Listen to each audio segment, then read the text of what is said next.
Hey there, and welcome to today's Explainer. If you're looking to learn efficiently and cut straight to the facts, you are in the exact right place. Today, we're decoding the biological secrets of brain power, pulling directly from the fascinating insights of Dr. Sweta Adadia. We're going to break down exactly how your brain develops, why you react the way you do, and most importantly, how you can actually rewire your brain for success at literally any age. So, let's jump right in. So you know that feeling when you look at someone highly successful and just think, how on earth do they do it? It's a completely relatable frustration. I mean, we all have the exact same 24 hours in a day, right? The source material points out something really interesting here. While our external resources might vary a bit, our ultimate resource, our biology, is distributed equally. Every single one of us has the same fundamental physiology and the same basic brain structure. So, if we all have the same hardware, why are some people crushing it while others are barely treading water? Well, the answer lies entirely in which part of that brain is actually running the show. Okay, let's dive into exactly what that means. The source highlights this massive foundational difference between two specific areas of your brain. On one side, you've got the limbic system. You can think of this as your emotional center.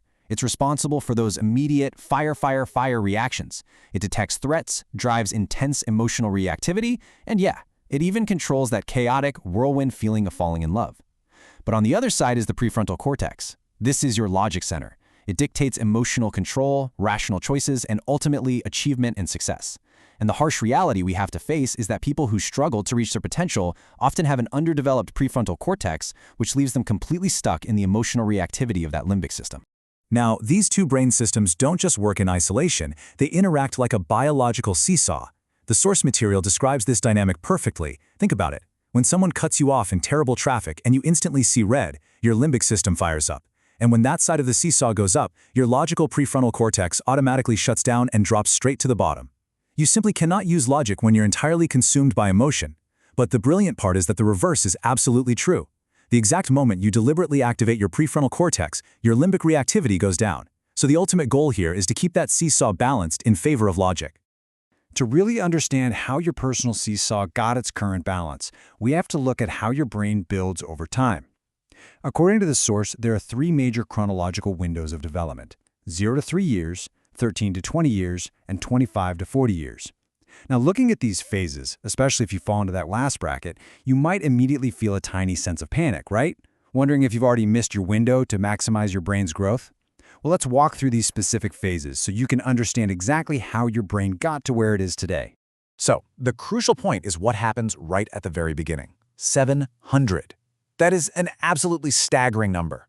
The source notes that between the ages of 0 and 3 years old, the speed of neural growth is just astronomical. Your brain is creating 700 synaptic connections every single second. This is the period of peak sensory learning. Everything a toddler sees and hears is planting the very first crucial early seeds for the development of that prefrontal cortex.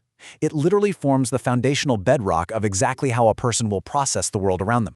And that brings us to the secondary critical window, ages 13 to 20. This is the prime era for habit building. The source notes a really fascinating real-world application of this biology. Think about the ongoing debate regarding setting the voting age at 18. Why is that such a hot topic? Well, because, from a purely biological standpoint, the frontal cortex isn't fully developed at 18. It's genuinely difficult to make completely logical, long-term choices when the brain's logic center is quite literally still under construction. But if you start building internal, healthy practices during this 13 to 20 window, your frontal cortex becomes incredibly sharp as you enter adulthood.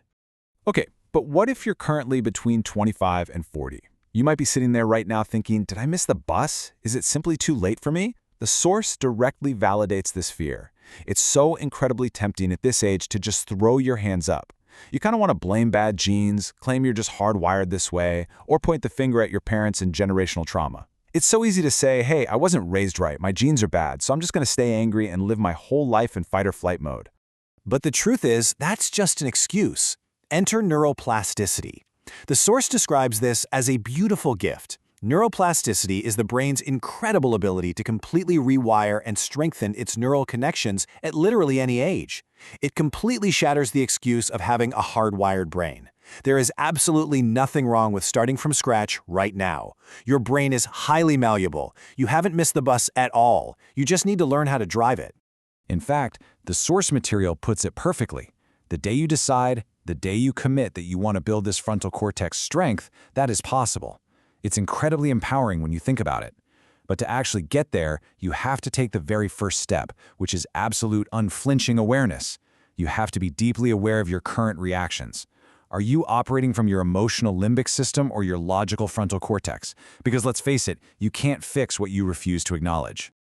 To achieve that level of awareness, the source provides a highly actionable framework called the day audit. From morning until night, you need to track yourself. You must ruthlessly audit your emotions, your actions, your responses to things that go wrong, and even your relationships in professional life. When you truly audit your day, you'll quickly realize just how much time you spend reacting emotionally from that limbic state rather than logically from your prefrontal state. Now, be honest with yourself for a second. How much time do you actually spend with your eyes closed every day? And no, sleep does not count. The source highlights that if you ask adults in that 25 to 40 age bracket this exact question, the answer is genuinely shocking. Most people say never, or maybe under a minute, or just briefly during a quick prayer. Most adults spend almost zero intentional time quietly resting their minds, and that is a massive roadblock for your brain's true potential. Why does having your eyes closed matter so much? Well, it all comes down to your brain waves. Beta is your active stress state. That's where most of us live all day. Delta is deep sleep. But it's alpha that brings calm, balance, and theta that unlocks deep creativity, vision, and future planning. The source uses a brilliant analogy here. Building these alpha and theta brainwaves is exactly like building your biceps at the gym. You can't just stare at your arms and expect them to grow, right? You have to put in intentional daily effort. You have to practice accessing these states through deep, eyes-closed practices like meditation or even just listening to theta-inducing music. And this brilliantly illustrates something else. Emotions are literally contagious. That's your mirror neurons at work. You imbibe the qualities of your environment and the people you surround yourself with. If you're sitting in a toxic, angry environment all day long, it is biologically impossible for you to cultivate those calm alpha and theta brainwaves.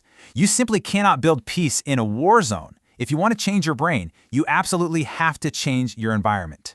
So, beyond a toxic environment, what else is actively holding your brain back? The source points out several detrimental daily habits: alcohol, nicotine, and heavy caffeine use. If you're highly addicted to these substances, they lock your brain into an agitated beta state. You cannot transition your brain into the calm, creative realms of alpha and theta while actively bombarding it with severe chemical and environmental stressors. If you want true neuroplasticity, you gotta let go of the things blocking it.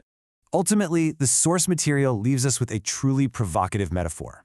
Imagine a child holding onto a piece of ice for so long that it literally begins to burn their skin. A mother would rush over and say, "Drop it, why are you holding it?" Yet, as adults, we do the exact same thing. We tightly grip onto these damaging habits, these toxic environments, and these emotional limbic reactions, and at the very same time, we complain that we aren't achieving success. So I leave you with this. What burning ice are you refusing to drop? It is time to let it go, engage that prefrontal cortex, and start rewiring your brain. Thank you so much for joining me on this explainer. Keep learning, and I'll catch you next time.